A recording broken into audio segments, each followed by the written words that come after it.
I'm making this video. This is very difficult, as it always is. A genuine plea for help. It always feels strange to make these videos. I hate this. I absolutely hate this. I never wanted a YouTube channel. I never wanted one. But as the title says in the description, I really am crying out. I'm saying, please, someone help me. I'm saying this as calmly as possible. I've been having anxiety attacks earlier today, and I just couldn't get up. I couldn't physically get up. And I've also got this severe disability that's it's just absolutely criminal what is being done to me, and I am being abused, and I can't play pretend anymore. I cannot play pretend anymore. So bear with me. Yeah, it's going to be another. I know what's going to happen anyway. And you know what? It's my birthday in 8 days' time. I'll just get shouted and sworn at again. Someone please help me. Someone please help me. I'm going to spell it out. You know, when you saw me in that video with PC Pritchard, I was so happy. Did you see how I was using the hands? I was hyper vigilant. I am now in a constant state like that. Every time the police turn up. And in the future, in decades to come, you'll have 3-year-olds who are screwed up because of our fake police. I mean, it's as it is, it's like the Walking Dead out there, you know. I just popped to the shops. It's taken me all day to get out. I cannot physically. I'm so ill. I've lost blood. I've lost a dangerous amount of blood. I've lost my late father's inheritance. I've been beaten by the police over my free speech, everything, and every crime against humanity.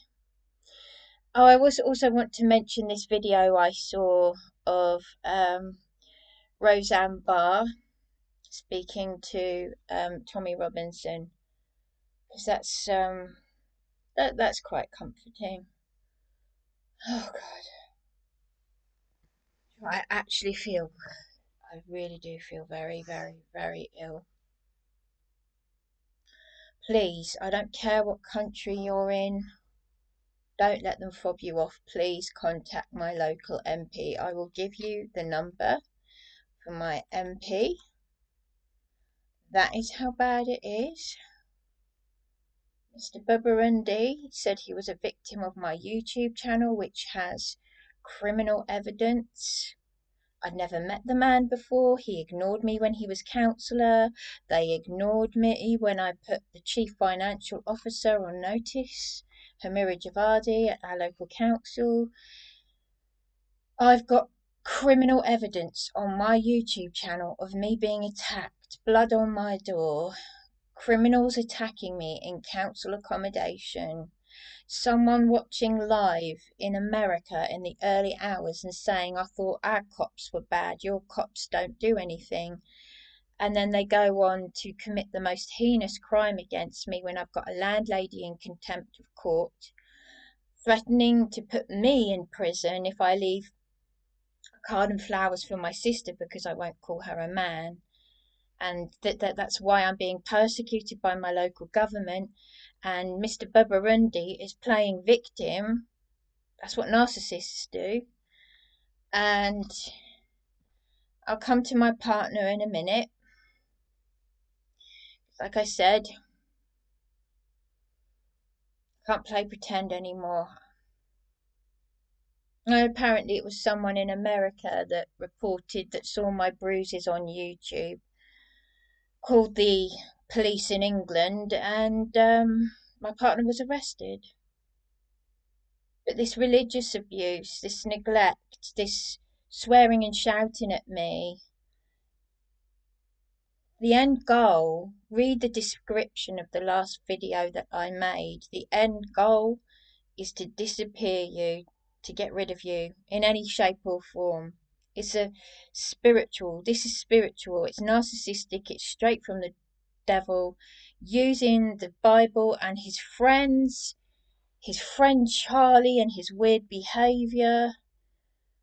I've barely ever seen Charlie in the 10 years that I've been with my partner throughout all of this. I had a flat before I was with my partner. I had a flat of 7 years, and then the abuse started, and his friend Charlie calling me names in text, verbally abusive. Oh, but he's just struggling. Oh, yeah, that's normal. His Christian friends, they've all, you know, and I've just remained consistent and kind and polite, and that's the way I am. So when you see me in that video with PC Pritchard, because the police that turned up here, they were fine. I'm used to being touched on the bottom. I've had that all my life. I'm too old for it. So that sexual assault where the young man came back and did it again, I wasn't bothered by that as much as, because the police dealt with it. It's fine. They did their jobs. PC Pritchard turned up fine. The 101 call handlers, I've recorded them. I've recorded the man from adult social care. I need to see. I would play these recordings, these phone recordings of willful medical negligence, just everything, absolutely everything. Because EUAN Morrison, the MP caseworker, yeah, I would still like to know what big Mr. BABARINDE meant when he said he was a victim of my YouTube channel. Because these are crimes against humanity, Section 135 of the Criminal Justice Act. Has he been arrested for has he been beaten by the police and arrested for his free speech? Because EUAN apologised to me. His caseworker, Mr. Babarinde's caseworker, I'm his constituent. God almighty, I need Donald Trump. I really do. And as for praying to Yahweh, I've done all of that. My partner's using the Bible to... Do you know what? Charlie, Darren's friend, my partner's friend, my partner Darren, his friend Charlie, you might as well carry on doing his pagan Morris dancing with the long man of Wilmington people. And I remember back in the 80s when I was little, well, we went up there and they apparently did a witchcraft ritual up there on the long man of, you know, the long man of Wilmington. It's been there a long time. I don't know how long. Probably medieval. But seriously, if this is how you're going to treat me with all your abuse, it's on the same level as witchcraft. It's exactly the same. Witchcraft, manipulation is a form of witchcraft. You know that. I mean, seriously. I mean, this is called a spade a spade. This is really sick.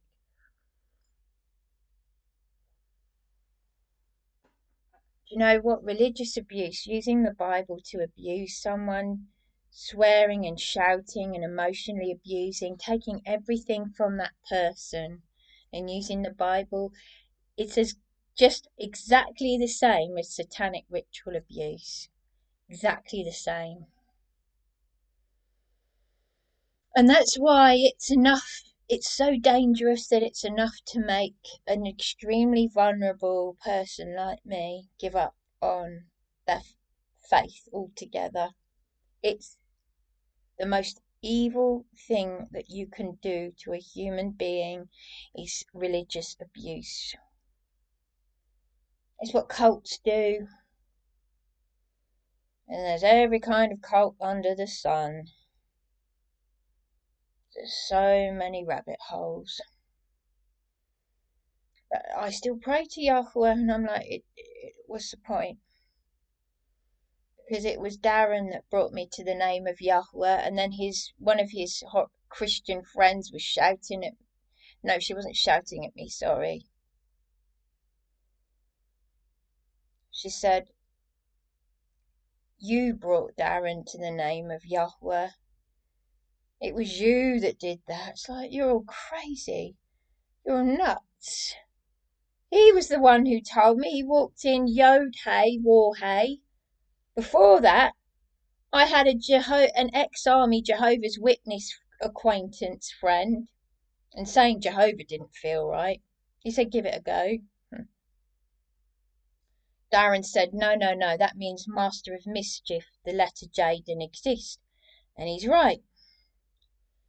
But John Boy, this ex-army Jehovah's Witness, he at least squared up to the landlord. I had leaks in that flat. Look at how ill I am. Look at how anemic I am. Look at how pale I am. All these doctors lying to me. They're meant to write a letter to the council. I'll get to that in a minute. Let me just do one thing at a time. John Boy, he said to the landlord at Kent Court in Old Town in Eastbourne, he said, mate, this is to the landlord, bearing in mind he's 24 years older than me. He's being fatherly, but, he also fancied me. It was a strange relationship, and I'm not going to talk about it because he took me under his wing. Mate, she ain't stupid. She's not well. Excuse me. And he said to me, you should have seen the look on his face. Because he said he bought new parts for the landlord, had new parts for the toilet, and the landlord said, make sure she doesn't throw them in the bin. He'd said to me, your mother's trust fund can pay for the damage. He said he wants to get at your mother's trust fund, which doesn't exist anymore, by the way. Thousands and thousands and thousands of pounds on the hotels. I've got nothing to show for anything, but I do still have valuable and sentimental things, which the council, Stuart Leach at Eastbourne Borough Council, I've got the evidence. It was Barclays who said they sold my storage, and EUAN Morrison needs to look into what they've done with. He took photographs of all the paperwork that I've given him. I will take it to these people that are helping people like me into asylum for persecution by their local government. Seriously, please ring this number 01323 733 030. Ask for EUAN Morrison. I'm not going to give my case number because I don't think that's a good idea, but say there's a woman called Bryony McCarthy who makes these YouTube videos. Problem is, there may be, well, I know that there are nutters out there because they've already done it.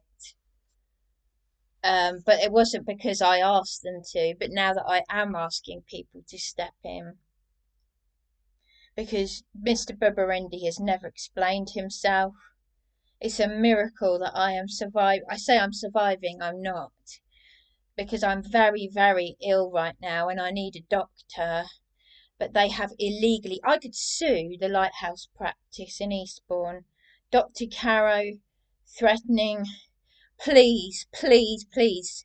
I'm being genuinely serious. Someone in America who genuinely wants to help. I know that there have been some crazy people out there, both here and in America. But I also know that there are some good people. And I really, really am.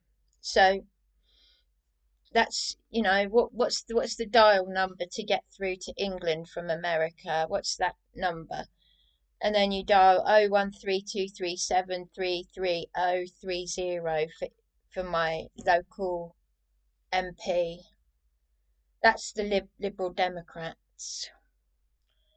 And EUAN Morrison hasn't got back to me. It's really draconian what they've done. I've never had this in Seaford. Do you know, I've just been out into the town and people are so disgusting. This is a third world cesspit now. Believe what the Americans are saying. There are Americans who are waking up to what's going on here. I went into town and the bus shelters all smashed up, glass everywhere. There's shizer and shut and crap all over the pavement. People spit on the pavements. That is health. It's a public order offence. It's a health and safety hazard. That is how you spread viruses. People spit all the time. It's so gross. And no, it's not just foreigners that are, don't say, oh, it's the foreigners. No, it's English people doing it as well. It's so gross. People are just so disgusting.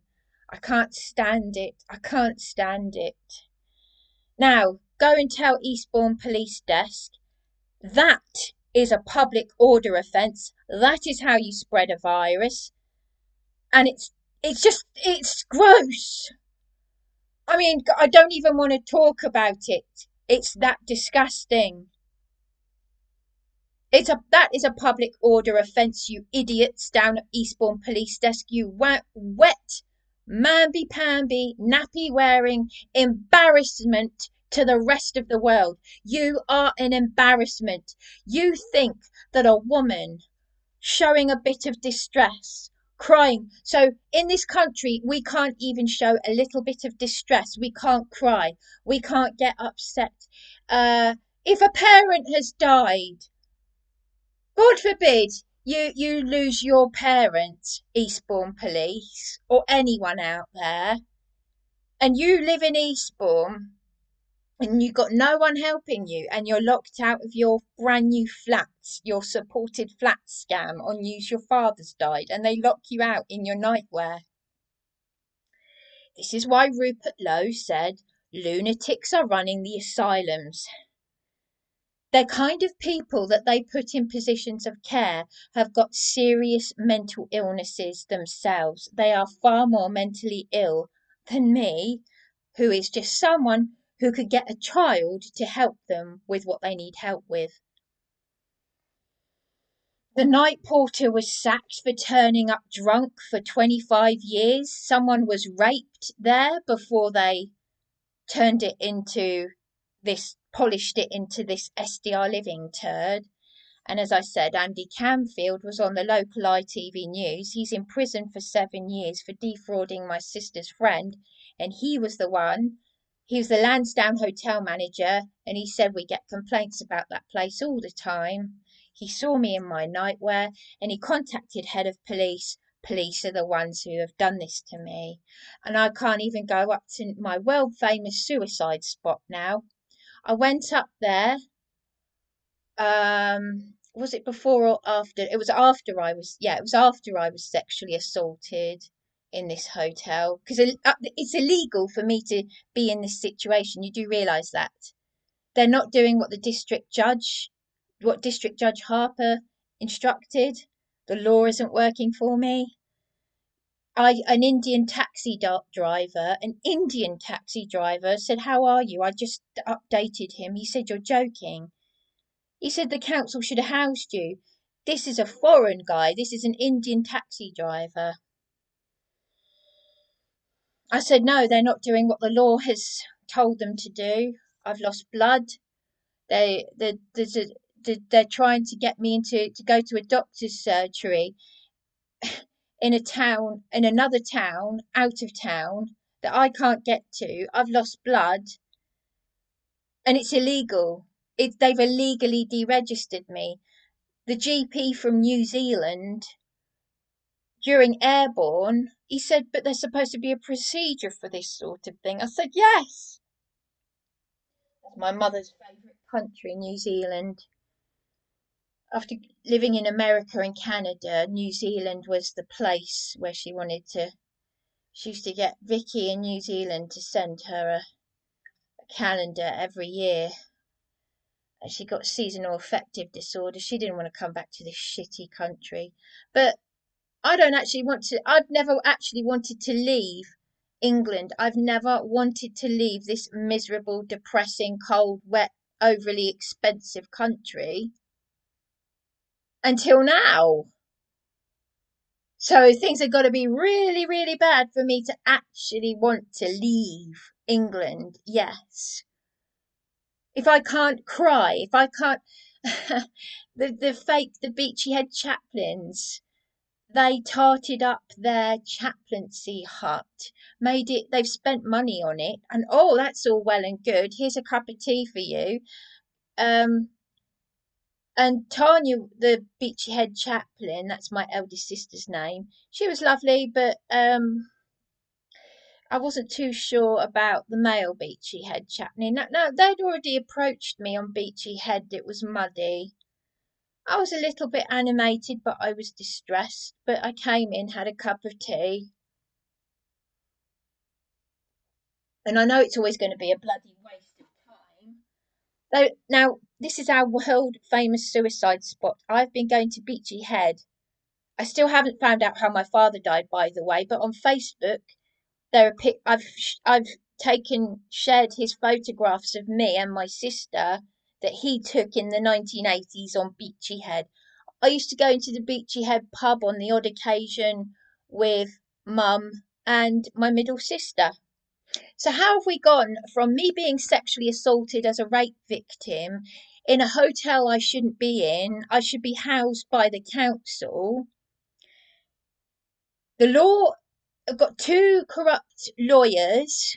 I can't say which law firm. The second, Mr. Holden has lost the case file. I've told you about the illegal eviction scam in Bexhill. The paramedics that were here know about that video because it did the rounds on Facebook in the EASTBOURNE group. And EUAN Morrison had contacted Mr. Holden, then for a whole year didn't get back to me, and 3 times this vile man shouted at me to go away. I don't care if the Prime Minister is phoning me. And this is a solicitor that's got 16 pages of corruption, including sexual harassment against him. Yet EUAN Morrison has not bothered to phone the other law firm. So what has happened to this case file? Why is no one doing what District Judge Harper at Hastings County Court has ordered Eastbourne Borough Council to do for me? Of course, I'm the one having to run around like a headless chicken. I've recorded a social worker after 45 minutes of sniggering at me. I can't help you. You need to go and live with your partner, even though my partner's been arrested several times. Last year I reported his assault. I didn't press charges. He has said weird that he screamed and shouted at me in this hotel, and this is what I need to get to because this is deadly serious now. Because he will not explain to me why he screamed and shouted at me to prosecute him in the landlady's house, and why he said he was afraid of going to prison just because I mentioned Andy Camfield. Why? Because Andy Camfield had stayed in my eldest sister's house, and it was her friend that was on the local ITV news, and he's in prison because of that. So is my partner trying to say to me, because he shouted and swore at me saying, it's your sisters, it's your sisters. Well, how can it be my sisters? I haven't seen them for years, and all of a sudden I've got my middle sister's support worker swearing at me because I won't call my sister a man. Police arresting me. See, I want to meet this American lawyer who wants to criminalize just narcissistic abuse, like generally speaking, narcissistic abuse. And so she should. I'd like to meet that lawyer because there'd be less cancer in this world, and the world would be a better place if we actually made narcissistic abuse a crime. Because it's what about covert narcissistic abuse? Because it's everywhere. It's rife. Well, it's I mean, I feel, my body, I feel physically sick just talking about all of this. But it's like that woman at Leaf Hall. Oh, darling, darling. Yeah, she went from darling to you've had all day to get ready. I have to pay for the rent of this place. I don't believe that. Oh, I don't believe that this woman. There's a woman arrested in London for feeding the pigeons, and I said it's on YouTube. The video of this woman is on YouTube. That's how I know about it. The evidence is there. You see, the narcissists, the demonic people. They do not like to be filmed. Now the thing is, I'm very, very frightened, and I'm not showing it right now. But the police that turned up here, they were fine. But something's going to happen. I know it. I just know it. And I'll come to that in a minute because this involves my partner. And why the hell would my partner shake hands with a dirty creep who has not only exploited me, but sexually harassed me and said, "So your partner's not coming back?" Weird thing to say, isn't it, for a hotel manager to say that when my partner screamed and shouted at me and stormed out of this hotel back in January. Bit weird, isn't it? And why would my partner shake hands? Why would you shake hands with a creep who has sexually harassed and touched your partner, like doing this on the cheek, before being then sexually assaulted by a hotel guest? Him thinking, oh, well, it's all right, he feels something. And this creep was hoping my partner wouldn't come back. And the irony was that this hotel manager thought it was my partner that had sexually assaulted me. Why? Just why? Why would he leave me to sleep rough? Why has he left me alone to deal with all of this? I had a flat before my partner came along. John Boy, me and John Boy went down to Eastbourne Lettings together, and they didn't like the look of him because he's standing up to them. He wasn't rude. He was, what, just because he's bald and burly, he's saying, you do know about the Public Liability Act. She's a vulnerable adult. She shouldn't have to pay for the leaks. I was so ill back then. I lost weight. I couldn't physically eat. I'd already been raped. Before that, I'd had domestic violence, and I'd also had to deal with narcissistic abuse from my sisters and my godmother, who thinks, well, that because I'm a lovely, vulnerable lady, that why else would my partner be with me? Why would Darren be with me unless it's to use and abuse me? So, yes, there's a lot of this passing the buck and toxicity. And that's why I'm so afraid. I keep away, even though I keep away from people and I have no friends. These things are still happening to me, even though I'm keeping away from people because they need me for their narcissistic supply. They're cowards. They're all cowards. So let me just sip my tea just a second because I want to get to this thing about what my partner is been doing in these hotels and why he's suddenly saying again, Bryony, this gaslighting. Do you want to stay in Eastbourne?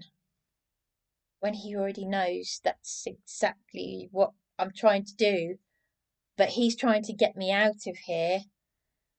And a troll comment on my Facebook wall. He said, "Oh, have you been talking to people?" What? This troll said to my partner on Facebook on my thread, "You need to get her out of Eastbourne."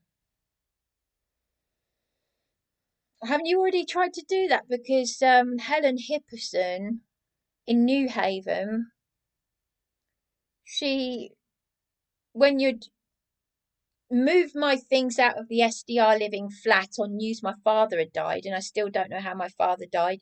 My sisters illegally went through my father's things without me, and Darren is swearing and saying it's your sisters, it's nothing to do with me.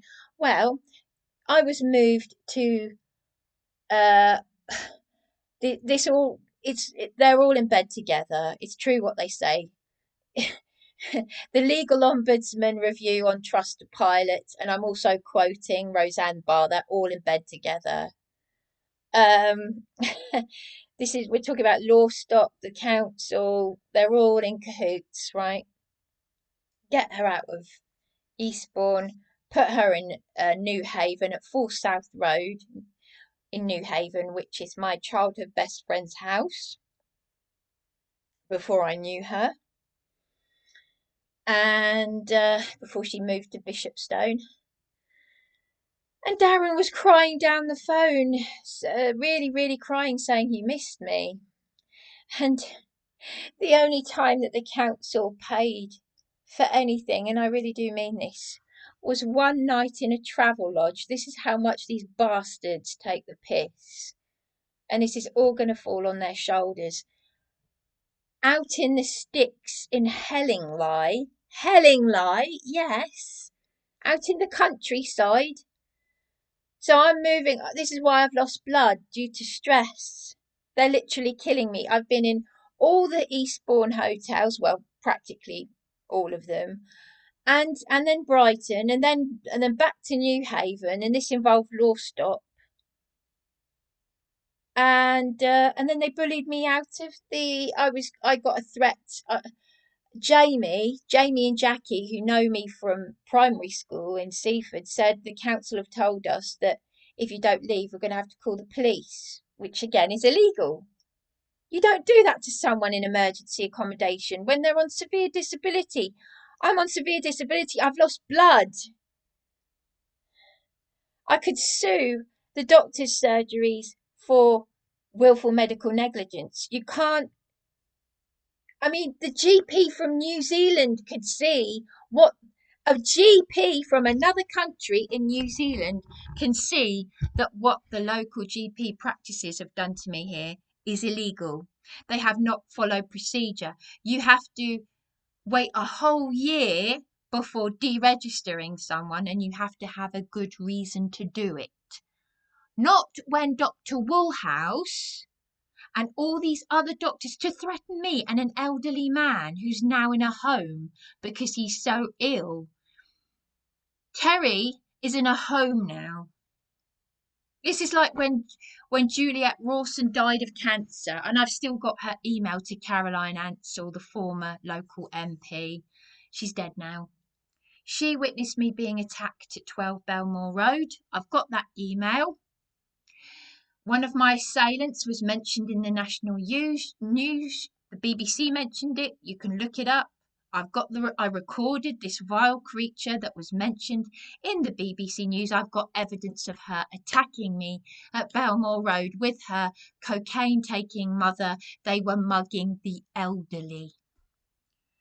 But never mind, because all my words fall on deaf ears, because a cup of tea with the Beachy Head chaplains on our world-famous suicide spot in their cosy little hut, there's then turned into you're barred from coming into the Beachy Head pub.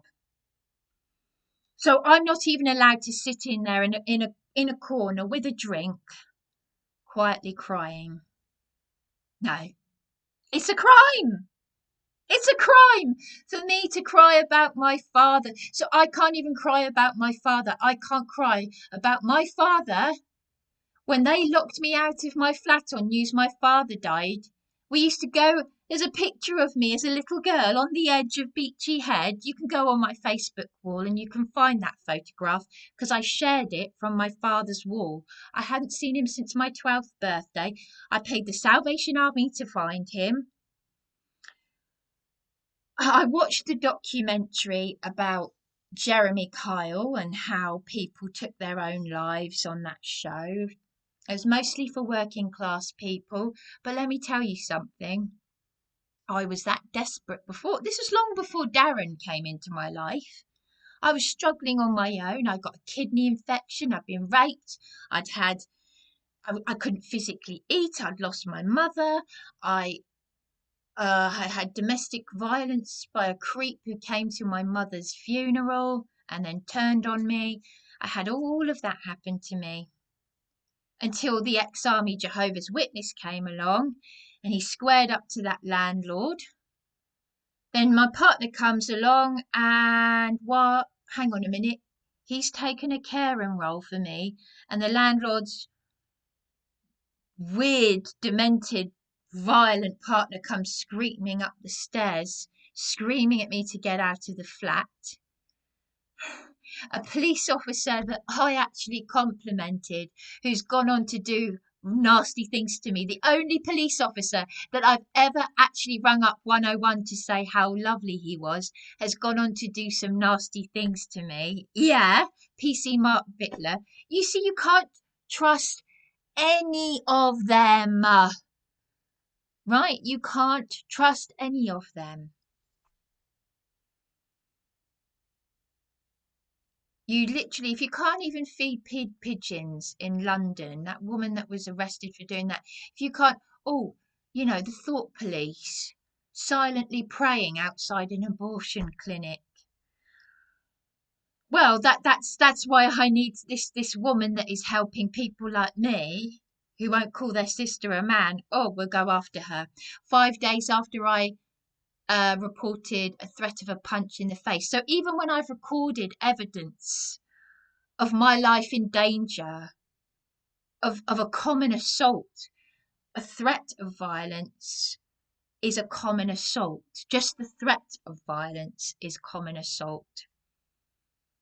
Because you've caused that person harm just with the threat of violence, physical violence. So no, no.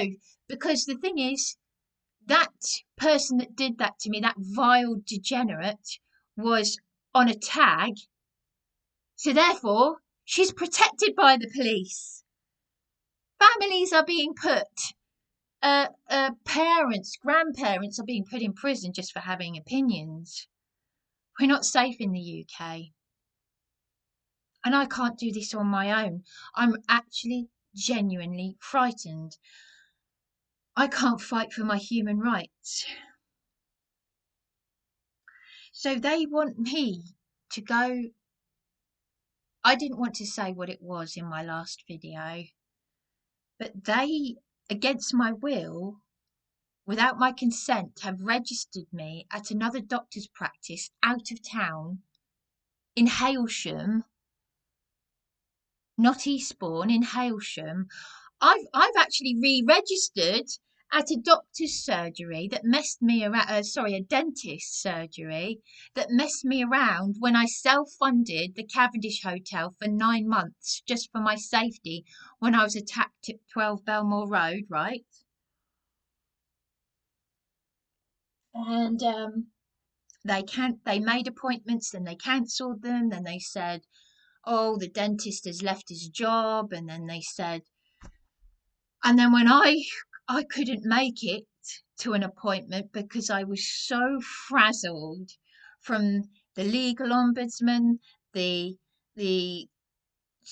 what was it, the social care something ombudsman, the something and social care ombudsman. I've gone through all the ombudsmans, put the CFO on notice under common law. I worked so hard, sending emails, doing everything. I might as well have just opened up my body and opened up my body parts, because it was that stressful. On the 15th of March 2022, one day before my 40th birthday, I reached out to Josh Babarinde, Mr. Babarinde, who is now our local MP. He was councillor OBE. I filled out an online application. He ignored it. Months and months and months later, I'm a victim of you're Bryony, aren't you? I said, how do you know? I know about your YouTube channel. And now they're trying to get. She's trying to get me out of Eastbourne. It's not going to happen. So please, people, please share this. Please, please, please help me. If you're in America, wherever you are, please call this number. This Welsh lady she was the only person who gave me a birthday card last year. She contacted the office and they said, you're in another country. Don't let them bullshit you, because they're bullshitting me. And that is why I want to apply for asylum in the US. I'm so glad that Tommy Robinson has said what my mother said. We'd all be speaking German now if they'd won the war. And I'm also glad, I don't condone bad language, but I'm so glad that Roseanne Barr refers to women who just stand by and do nothing as WHORES. I don't condone bad language in the same way that I didn't condone Claire at Leaf Hall referring to Caroline Ansell, our former MP, as an effing bitch, but there you go. But you know, I told the Beachy Head chaplain, Tanya and Glenn, all of this, and this was after I'd been touched on my bottom, sexually assaulted by a hotel guest, and treated badly by this hotel manager, and then I go back up there. I don't get an offer of a cup of tea. I'm just chased by Tanya wasn't there. I don't think they would have done this if Tanya had been available. Tanya, the chaplain, had been there. They wouldn't have done this. But what it was. I had gone into the pub, the Beachy Head pub, and that horrible landlord said, "I don't want you here. You're barred." And then the chaplains came in. He said that their new staff, they didn't know that you're not meant to be here. So there's been this. So I haven't been up to the Beachy Head. I haven't been up to Beachy Head for years throughout this criminal gang stalking. So I go up there. I was served by them a couple of nights before, and he said, you're barred from here. And then the Beachy Head chaplains came in, and I just walked out. This is all of this is illegal. All of this that's happening to me is illegal. It is illegal. And then this fake Glenn then comes after me with the police, and I said, tell them to get away from me, because of that they've caused me so many beatings and injuries. I mean, crumbs. They lied. The police, I mean, the solicitor that was on my side at Cramp and Mullany, like the Free Speech Union, giving people the wrong advice to plead guilty, you know, which you must never ever do. You never plead guilty if you haven't done something wrong. I mean, if it's common sense, it's common sense for a reason. You don't plead guilty to something you haven't done. If you act in self-defense, that's what you're acting in. Because she said to me, I'm not joking, this solicitor said, plead guilty to get a probation officer. What? To help you with housing. That is giving yourself to the devil, isn't it? I mean, how can a welfare check turn into you being convicted of they said that I was running all over Beachy Head. I was right outside the Beachy Head pub. They make it all up. They're in airy fairyland. Do you know what? It's just beggars belief, isn't it? So we've gone from being offered a cup of tea to you're barred from the pub. Now we're going to put you in handcuffs. I wasn't hanging off the cliffs, for crying out loud. You should never ever, in a psychiatric unit or the police, you never ever. I mean, if it's common sense for a reason. You don't lay your hands on someone unless it's absolutely necessary. And I know because I was a paid carer myself. I did paid care work. My partner can't even get, He keeps texting me, lying to me, I will get out of the door. And what? So this is what he's done. This is what he's done that's serious, okay? That I need help with, because I know where this is going, because the police were all right here, but I know where this is going because I've recorded 101 call handlers telling me to go away. Yes, to go away after I had a second lot of police officers out to me because they wouldn't let me make complaints. And I'm not joking. I've recorded them saying this, saying, Bryony, go away. They will not let me report a violent hotel guest who is smoking illegal drugs in this hotel. The manager has said that I was the one that was aggressive. It's because he's been told off for making suggestive, inappropriate comments to me after I was, well, actually before and after I was sexually assaulted. But I only called it out when he made more inappropriate comments after the hotel guest touched my bottom. And my partner was witness to all of that. So I was taken down from Beachy Head in handcuffs. I then find that my partner has finally got his arse down here, which he hasn't been doing, and I'll explain why. This was a few nights ago. This was last week. So I was taken down in handcuffs. You could see the bruises. I don't know if they've gone now, but yeah, they put them on very tightly, and I was very, I was obviously in a heightened state, but I wasn't, I didn't know what they were going to do to me, but it's extremely traumatic. But they took me into the hotel. They took the handcuffs off me. I then go into the hotel. The guy that smokes cannabis, who has verbally attacked me once before, was already standing outside the hotel. So he thought, oh, I'm going to play games here. I mean, even this manager said, I like playing games. This creep, this hotel manager who said, that because I'm a woman, if he wants to touch your bottom, maybe he feels something. He said the latter, not the first bit. He said maybe he feels something. And last month I'll come to that in a minute.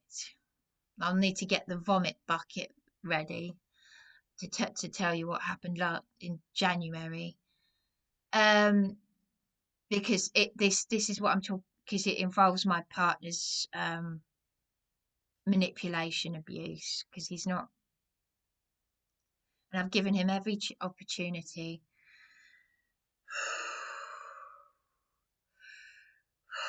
Because I haven't got the strength to leave this hotel. So last week when the police took the handcuffs off me after taking me down from Beachy Head, our world famous suicide spot, this hotel guest that smokes cannabis, like they all do, there was a taxi driver, a foreign taxi driver, who was concerned about me after bringing me back from Tesco, and he said, wait here, I can see a drugs transition going on here in the street. I mean, it goes on. I mean, even like I said, Alan said there's a lot of drugs. Did you know that Terminus Road in Eastbourne? I didn't know this. I've been coming to Eastbourne since the 80s. It is the road in the whole of the country for drugs laundering, apparently, for drugs transactions. Yeah, it's weird that, isn't it? But apparently it's true, and Alan would know because his father was a high-ranking Freemason and interceptor, and he had to stop Princess Margaret from marrying Peter Townsend. So so I'm taken up. The handcuffs are taken off me. There's this man outside smoking funny stuff. I come into the hotel. My partner's with the manager. The stress of it all has made me so obviously because I don't take drugs, because I'm clean living, I don't drink, I don't smoke, I don't take drugs, I've got nothing to get off my head on. So I feel everything's raw. Notice how all these people that take drugs and drink, they're calm because that's they're used to it. They're in that sort of calm state. I'm obviously I'm fuming angry at how I've been treated and lied to by this manager. My partner's obviously very calm, but he shakes hands with this creep. So why are you shaking hands with him? And all this sort of thing. And then this guy, this hotel guest, who had already previously harassed me and verbally abused me, who's been told by Walid, the manager, not to smoke cannabis. See, I now know who's telling the truth here because Walid said he likes playing games, and I said I don't. So he'd obviously seen me come in. I don't know if he saw the handcuffs, but he saw me getting out of the police car. So this is his golden opportunity to sort of get his narcissistic supply and whatever else. He then starts shouting at me while I'm in the office with. This is what happened when I was sexually assaulted by the hotel guest. The young lads were putting their head through the door and having a go at me while we were trying to ring the police. And I was saying, "Can you just go away? I'm a rape victim." So I've got the police and this paramedic saying, why have I got no social worker? I've never had one. And that social worker landlord cretin who lied to me and my dying mother that he'd get a good pension. Apparently he died of cancer, saying I knew too much. My mother was appalled because she thought he was helping me. He doesn't count. He wasn't my social worker. People said, he's not a CPN, he's a social worker. Everybody just makes it all up. It's all bullshit. It's just one nasty playground. There is so much exploitation going on in the whole of the country. You hear about the social services stealing people's children from loving families, and there's me. I could have got a child to ask to help me with the things I've been asking. My grandmother lived through 2 world wars for this. My mother lived through 1 world war for this. Would be speaking German. And thank you, Tommy Robinson, for also confirming what my mother said. Because I've just found out he's not a gangster. He's a businessman who owned, what was it? Did he say 6 properties? And he sounds like a very intelligent man. It's just the way he talks, Luton Airport. That's just, it's just the way he talks. It's like Paul Thorpe. They can't help the way they talk. In it, bruv. They can't. I mean, people like me just get that thing of, oh my gosh, I'm scared because of the way this person talks. They sound rough. But I've been with John Boy, and he's ex-Army Jehovah's Witness. And his daughter was saying how he put a petrol bomb in someone's car, and I was like, he said, no, she shouldn't, she's lied, and I thought, no, he's a Jehovah's Witness now, and, I don't know, I'm not, he said, do you know how dangerous petrol bombs are? I said, no, I wouldn't, because I've had a sheltered middle class, to him I was a posh tart, so, but he took me under his wing, and that's what I really needed. My partner came along, I lost my flat of 7 years, and I've lost these temporary accommodations. I have seen and heard everything unimaginable. I've had harassing emails from this demented landlady's friend. She knew about Charles Lucas property management. So why did my partner scream at me to prosecute him in her house? Now, what I'm about to say, it is now, because obviously if I could turn to my partner, I wouldn't be reaching out for help. Obviously, he's left me to sleep rough. He's not helping me with any of this. I'm doing all of this on my own. At the start of our relationship, he said, I don't want to add to your problems. Was that a red flag? I mean, you can't neglect someone, keep screaming and shouting at them, leaving them to sleep rough, leaving them to deal with the corruption and the just. We're already. This is why we're heading to World War III. We're heading towards a civil war in the UK because of the toxicity and the codependency and everybody in bed together with each other because they need their narcissistic supply and I can't, I got to get out of here. And I haven't had anxiety attacks for a long time. I had them earlier today. So this is what I'm about to say, and it's very, very serious. Very, very serious. Okay? So, this seems to be a pattern of behaviour. I've said this over the years. I've had this YouTube channel since 2020, since I've been forced out of council accommodations into hotels and all sorts. When my late mother sold the house, I went into the foyer in New Haven. I grew up in Seaford and New Haven, so I knew, you know. But I moved to Eastbourne to get help 20 years ago. And I've just been exploited ever since. But it's since I've been with my partner in the last 10 years, I've established the fact that adamant was my escapism and doing all of that, going to the conventions and the gigs. Adamant was my escapism.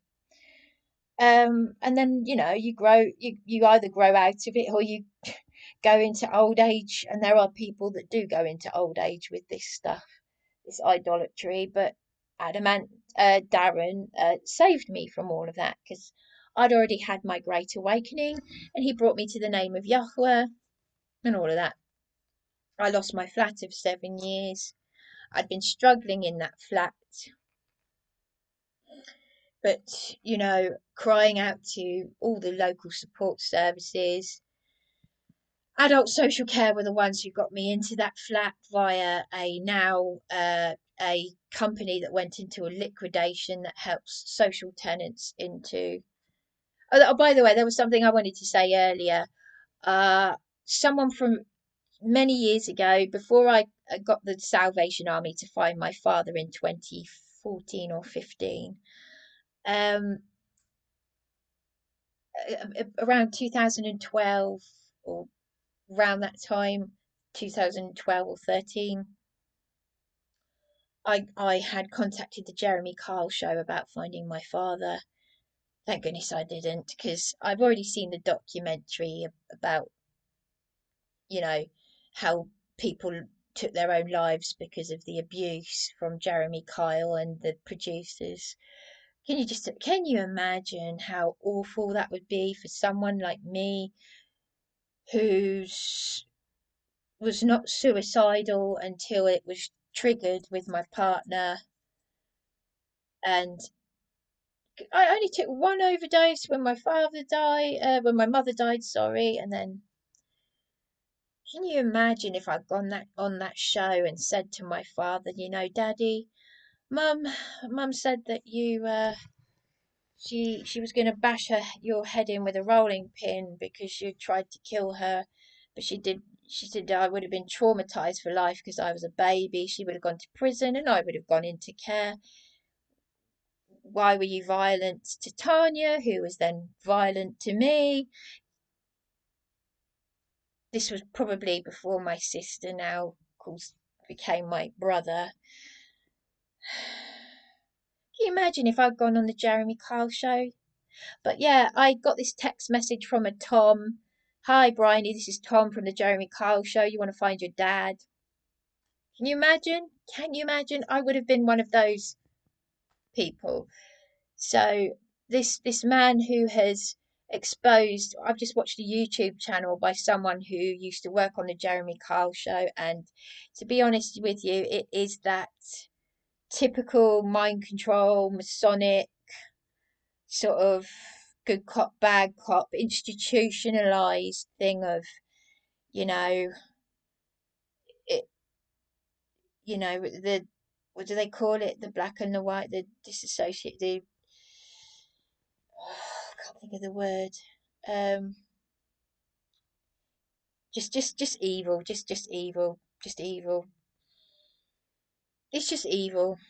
But it's everything I'd expect actually from the producers, and from everything that I now know and what I've experienced with Sussex Partnership and Sussex Police, it's what you'd expect. And of course, it's got the blue, and Jeremy Kyle is a high-ranking Freemason, and they paid him well, didn't they? They paid him off quite well, at least £1 million.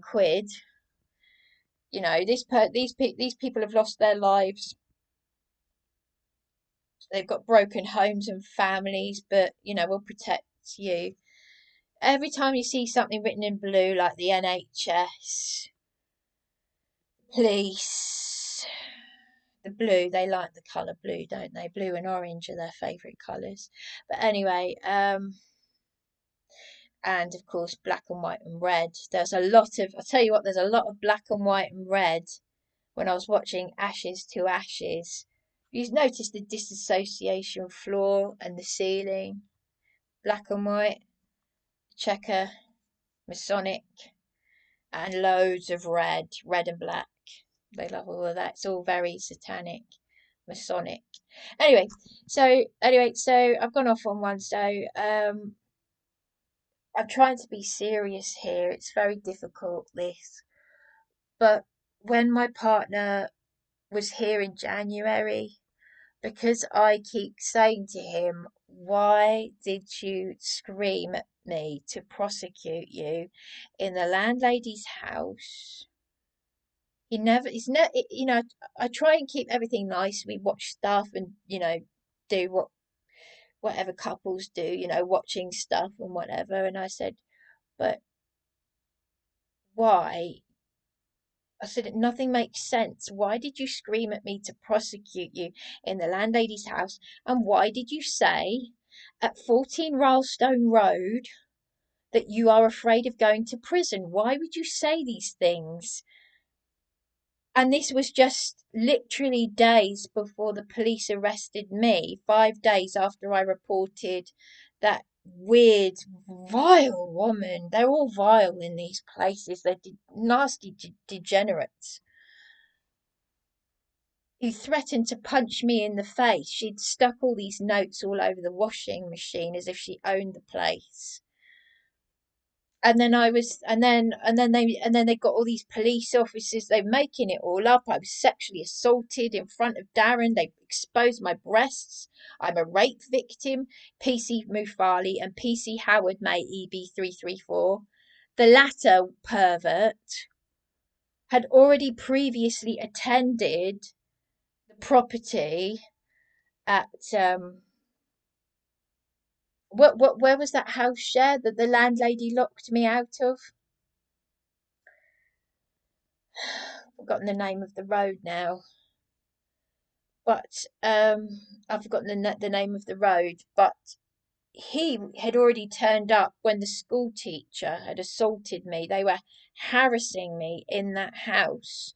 The school teacher, I used my YouTube channel to film Darren on the phone to the police. And the school teacher tenant, Dion Markland, apparently she goes to Ratton School. She teaches art there, apparently. She racially abused me. She's black. I'm not, I couldn't care less what colour she is, yellow, blue, white, black. So, my colour, black, who cares? She just come in, she called Darren a CUNT. I've already had PC McCarthy call him a CUNT whilst beating me all night on my birthday in A&E. No one, I'm literally dealing with very demented, dangerous people. Darren was on the phone to the police. Now, why would PC Howard May, EB334, turn up, make up excuses to arrest me at 14 Rylestone Road, bare my breasts 5 days after a PC Wilkins or Wilkinson, whatever her name was, the girl officer, said we're investigating the tenant who has threatened to punch you in the face. No, 5 days later, they're arresting me, grabbing me, bearing my breasts as a rape victim, and then at the end of that year, I go and pick up a parcel at Nicer in Green Street, and that miserable man, who I've never had a problem with, he's always been rude and miserable, but I just said to him, about manners, because he was just a little bit off with me. And then he had the parcel to give to me, and he decided not to give it to me. Then he calls the police. This is an old man with grey hair. And those same police officers, PC Howard May EB334, who had exposed my breasts, and PC Mark Bittler, who for some reason I once complimented as a good officer, have put me in handcuffs to give me a lift over a civil matter. What the hell is going on here? I said, the man's got my parcel. He was about to hand it to me, and because I told him not to be rude, like a little boy, this is what this country has become.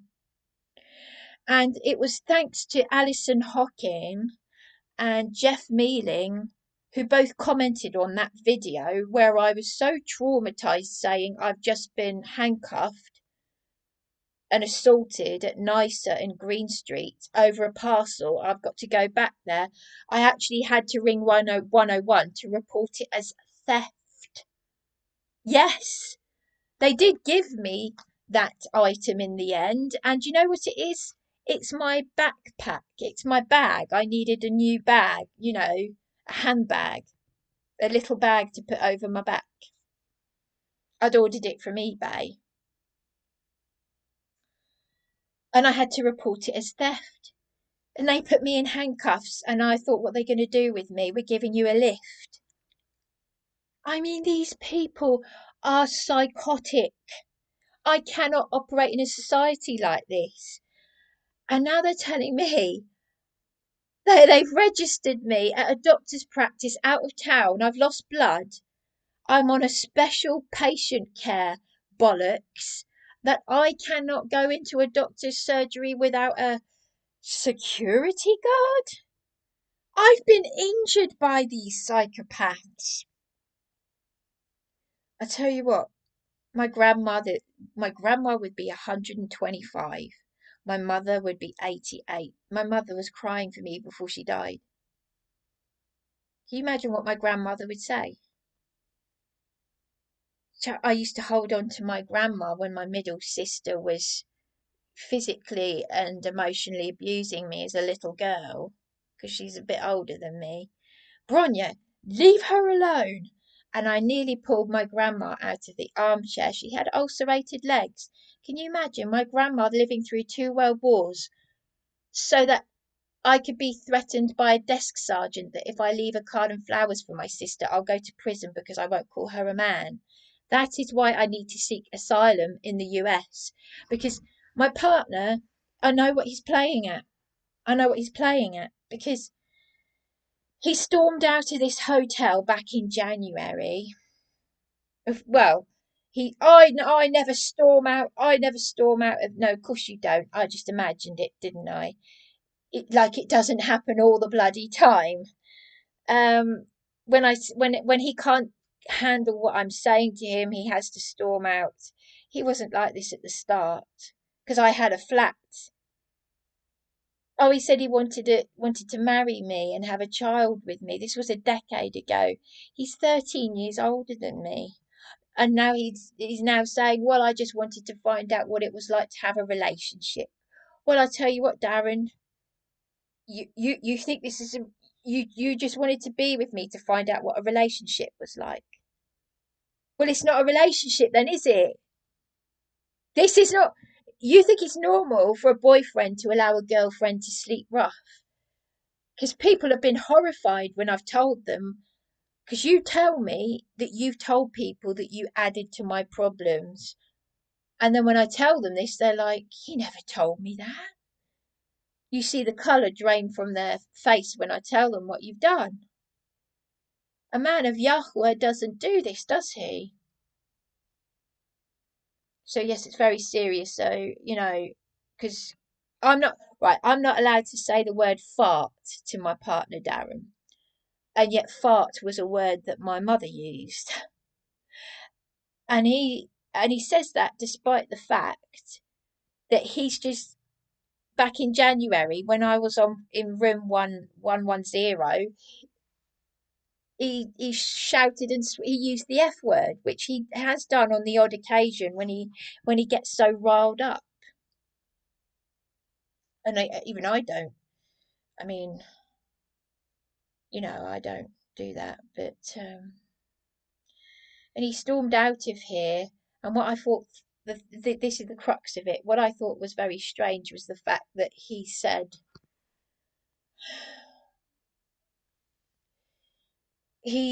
he said, "I've made it clear to the manager that I'm your partner."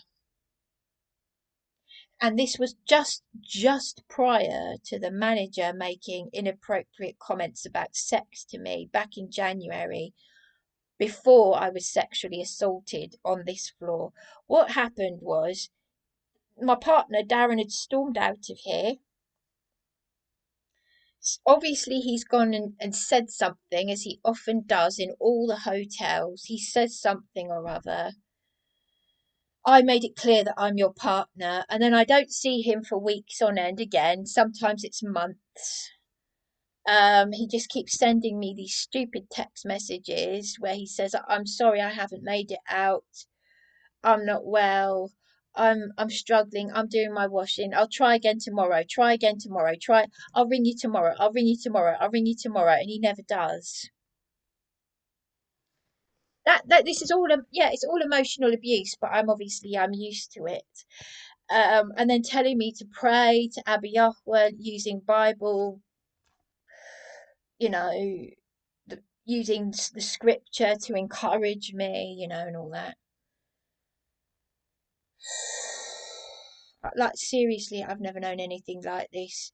I did cooking for both of us. I put it in the freezer in the house that I've been illegally locked out of. This landlady's stolen my valuables. I've lost blood. I've lost my father's inheritance. And Darren screams and shouts at me to prosecute him. I did all that cooking for us in that house share. I put it in the freezer. I thought we'd go and do nice things together. I need help. Someone, please, please, please help me. Because, something's going to happen. Something's going to happen. I'm not allowed in his flat. He's looking after valuables of mine. I'm not allowed in there. He assaulted me last year and I didn't press charges. I just thought, what do I do? And now I've got a social worker called Dale saying, we're not going to help you. Go. After 45 minutes, he's telling me to live with my partner and hanging up on me. And EUAN Morrison, the MP caseworker, had passed me to these people, and they don't do anything. They don't do anything. So the fact that, like I said, back in January, he screams and shouts at me because he doesn't like me asking the same questions, i.e., why did you say those things to me? Then he starts pretending to cry and get upset, which and whilst I suppose to mock me, because I said, "Look, Darren, I've got these gifts I've had for you for since 2024, and I didn't even get a birthday card for you, and you haven't helped me." And he just storms out. He gets all his stuff together and storms out because he knows the effect it will have on me. It's killing me. And now, of course, he's been warning me about my YouTube channel, and now he's trying to get my YouTube channel shut down, which is what I said in the description in the last video. They target the things that you love. I've been giving him, I love him, but I can't love him as well. When you love someone so much, but they're killing you, they're destroying you. It, you know. So anyway, I've been with him for a decade. So he stormed out of this hotel. He said he told the manager, I made it clear to him that I was your partner. And then that's when this manager, Walid, said to me, your partner's not coming back then? I said, I thought, oh gosh, he's going to be a creep. Because he was like all nice to me back then in January. He thought, yes, he stormed out of here. Now I can, if there's anything you need. And I told him that I'd lost blood. And he said, that's when "Ugh," he said, sex is good. I thought, oh, quick, pass the bucket, pass the vomit bucket. Bleh. And then he said it again, sex is good. I thought, pretend you haven't understood his accent. I should really have nipped it in the bud, but I didn't. When you're vulnerable, now this woman at Leaf Hall who helps domestic abuse victims, she turned funny with me. She said, tell him to F off. The paramedic, the female paramedic said to me, you can't, you're under his control. I said, you get it. When you're vulnerable, you can't just do that when you're homeless. Um, so I just ignored what he said. He said, if there's anything you need at all, come and ask. And then he came to my room. He said, I've got a bigger room for you. You, I said, I'd like to have a fridge. Can I have a mini fridge in here? That was in room 10110 on the first floor. He said, I've got a bigger room for you. I can put a fridge in. So he's put that big fridge that you see over there in the corner there, to the left, that white fridge. He put not just a mini fridge, but a big fridge in here. This was a triple room. This is a double bed. He took out, this was a triple room, so there were three beds in here. He took out the third bed. Now I'd said to him, I would rather keep this room on floor one because I like having a bath. And of course, I don't have the. I was aware that the lift was broken. I came to this hotel. I was across the road. I was in the hotel opposite where the lift does work, but there were cockroaches in the shower. I've seen photographs on TripAdvisor with the massive cockroaches. The one I had a massive cockroach at the Burlington Hotel, but I think that's why they banned me because they didn't want me to show evidence of it, and the water wasn't working, and it was. Oh, these hotels are a nightmare in Eastbourne. But I never said anything to Walid about the fact that one of his colleagues had kicked us out of here in 2019. When I say kicked out, he said, we're closing the hotel down for asylum seekers. So me and other Indigenous people, including someone from Kent, had to go and sleep in their car and had nowhere to go. This is what I mean. It's just evil. It's criminal what's being done to us. And that same member of staff threatened me the other day. This is after I called out the inappropriate comments after I was sexually assaulted by the hotel guest. And that same man said, we don't want you here. We won't let you back in here. And the Indian taxi driver is appalled to hear this. He said, you should have been housed by the council. I just can't understand why my partner. Now, if you listen to that, listen to what my partner says at the end of that video with PC Pritchard, because you can't trust the police. You cannot trust them. You cannot trust them. I've recorded 101 call handlers telling me to go away, Bryony. I've recorded it. Honestly, it's shocking. And this was after the police officers who turned up here had told me to make complaints about them, and they won't let me report the hotel guest that threatened me.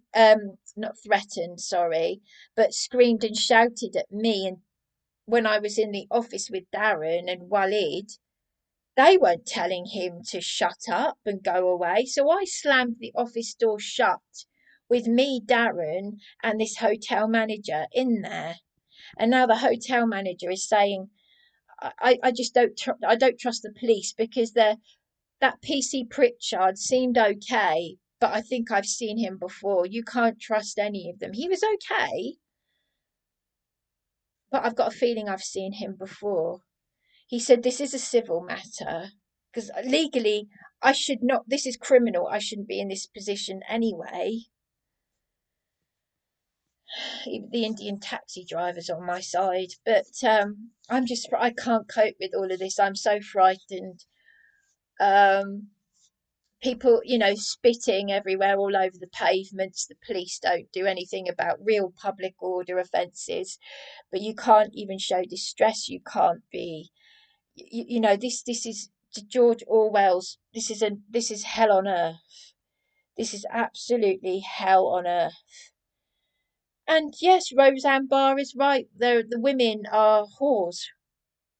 I don't. I mean, Yahweh forgive me, but the women that allow this, you're just as bad as the thug criminals. And God help your children. I mean, thank goodness, Yahweh, praise be the Yahweh that I don't have any children to imagine if I. Darren said, oh, if we had a baby, just think of all the love it would have. Well, would you force the child to sleep rough as well? I mean, I just don't know. I really just don't know anymore. I really, really don't know anymore. I just don't know. But if I can't even report a crime, antisocial behaviour, I can't get EUAN Morrison to do what he should be doing. He's supposed to be looking into why my storage was sold, why these, what's going on with this case file. So with my valuables, all because of this council, all because of Eastbourne Borough Council, the landlady, and all these corrupt housing officers and God knows what. So it's too much for any human being to deal with all this evil. But that's what you do. But that's what you get for crying out for help with a very common problem called bereavement OCD, clutter hoarding. But my valuables were at Rockhurst Drive in Eastbourne.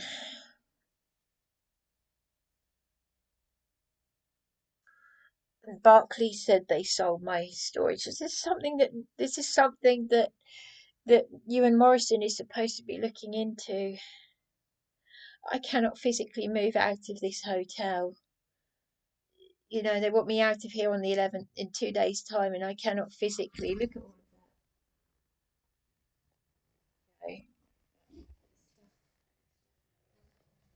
that. I was getting settled here because I've been doing.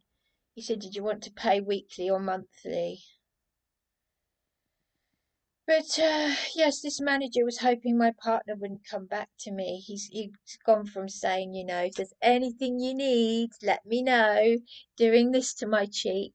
And when I said to my partner in front of the manager that Walid had done this, he said, "No, I never." Absolute liar. So many liars. They lie. They just lie through their teeth. But he even laughed and said, "I like playing games." When my partner wasn't here, he said, "I like playing games." I said, "I know you do. These people are dangerous." So when you see someone getting upset in the street, screaming and shouting or whatever, be careful about making judgments because that person, you don't know if that person has been put through what I've been put. If you see them screaming, shouting, swearing, behaving out of character, other strangers are going to think the worst, but you would. If I saw someone behaving like me, I'd think, oh, the police are there to help them. Why would a retired hospital matron in her 80s, landlady, why would she do these things? Why would a school teacher, why would a school teacher call someone a CUNT? Because by law, a school teacher in their personal lives and their professional lives, they have to have a certain level of conduct. You don't have a school teacher calling someone in their house share a CUNT. But notice how my YouTube video shows a police officer turning up because I wrote a note for the school teacher. She'd already done the same for me. She'd written a note for me saying, no, she asked me to write her a note saying that I'm okay with her putting eucalyptus leaves in the shower, which I am. I love all of that. In fact, it gave me an idea to do the same myself because I like eucalyptus. But I leave a note for her and she gets a police officer out over a civil matter. But when she's coming in and attacking me and Darren and calling Darren a CUNT, the 101 call handlers are saying it's a civil matter. So they pick and choose. Have you noticed they pick and choose what they do and they don't want to turn up to? This is a civil matter, but I mean, yeah, so anyway, there we go. I'm done now. I really am done, but I am being deadly, deadly serious because everywhere I've gone, you can hear my partner saying, after PC Pritchard turned up, he's saying to me on the phone, I realised I knew what was going on. He said, "We need to find another hotel for you." Bollocks, we do. Bollocks, Darren. You shook hands with a hotel manager who has sexually harassed your partner. And you should be telling the police. You're supposed to have gone down to the police desk to say Bryony was attacked. We were all attacked by an illegal drug using hotel guest. But you haven't done that, have you? No, you can't get out the door, can you? Because you're struggling. Have you lost blood, Darren? Have you? What are you afraid to go to prison for, Darren? What? Why did you scream at me to prosecute you? And why are the police 101 call handlers telling me that they will not take my report of a hotel guest attacking me in front of you and this dirty hotel manager, who's exploited me, used sexually inappropriate comments after I've been sexually assaulted, and you shook hands with him? But you just want me to keep moving from hotel to hotel. And you actually said to me, Bryony, seriously, do you want to move out of Eastbourne? Are you taking the mickey? Are you taking the piss here? You're in your flat with my valuables. I've lost blood due to the stress. I've lost my late father's inheritance. I was locked out of a supported flat on news my father died, and I still don't know how he died. My sisters illegally went through my father's things without me. And you want to shove all the blame onto my sisters, don't you? I am begging for someone out there to please, please, please help me. I am being deadly, deadly serious. And if it means someone in America having to ring the local MP office, I will give that number again. It's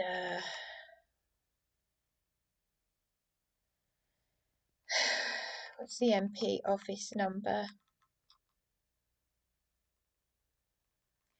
It's 01323 733 030.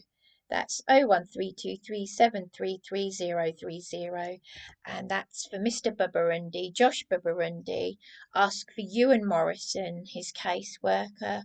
That's the Liberal Democrats in Eastbourne, and say there's this woman called Bryony McCarthy. Bryony, the living woman and not the legal fiction, McCarthy. And you're failing to stop and correct by law the doctors that have illegally deregistered her. The fact that EUAN is meant to have contacted Mr. Holden and another lawyer and director whose name I can't mention over what happened to the case file over this landlady who should be in prison. She's got all the paperwork. The fact that she's lost blood due to stress. She's severely anemic. She's being bullied and harassed in the hotels. She's had a social worker hang up on her, telling her to go and live with her partner, who is also emotionally abusing her and neglecting her. And you are all passing the buck, which is exactly what the paramedics said. She's had abuse up on her world-famous suicide spot. People come from all over the world to our world-famous suicide spot. I've been going there since the 80s. I can't even sit in the pub to cry about my father's death. I was locked out of my supported flat on news my father died. And they're all complicit. They are all complicit in all of this. And it is all criminal. Please, I am begging of you. Anyone in America, please, please, please help me. Especially America. They tried to get me in prison over a welfare check on Beachy Head. They tried to get me in prison because I won't call my sister a man. They've made up all this bullshit whilst I've got a landlady in contempt of court for a real crime. I've still got the email from the notoriously corrupt solicitor, Mr. Holden, who's got 16 pages of corruption against him, including sexual harassment, according to Marion on the YouTube video Illegal Eviction Scam Bexhill. You can go and look up the longer version of that YouTube video and you'll see Marion saying that Joe Holden is my solicitor. He's got 16 pages of corruption against him, including SA. Well, I've still got that email from him telling me he has a full legal aid certificate to commit the landlady to prison, and that was in December 2024. I've got all of this, and I've showed the camera all of this evidence. And that's why they're trying to shut down my YouTube channel, because it's exposing all of it. And they're using my partner to abuse me. Did you know it? I did warn Darren this. I said years ago, I said it's up to 5 years in prison for coercive control. But you've got nothing to do with. You were the one who suggested I leave a card and flowers for my sister. I get the threat of prison just days after Darren had said to me he's afraid of going to prison and he wouldn't tell me why. Please, someone help me. And I've still got that bag of gifts for Darren. I never got a birthday card. I may as well be dead. Please, someone help me.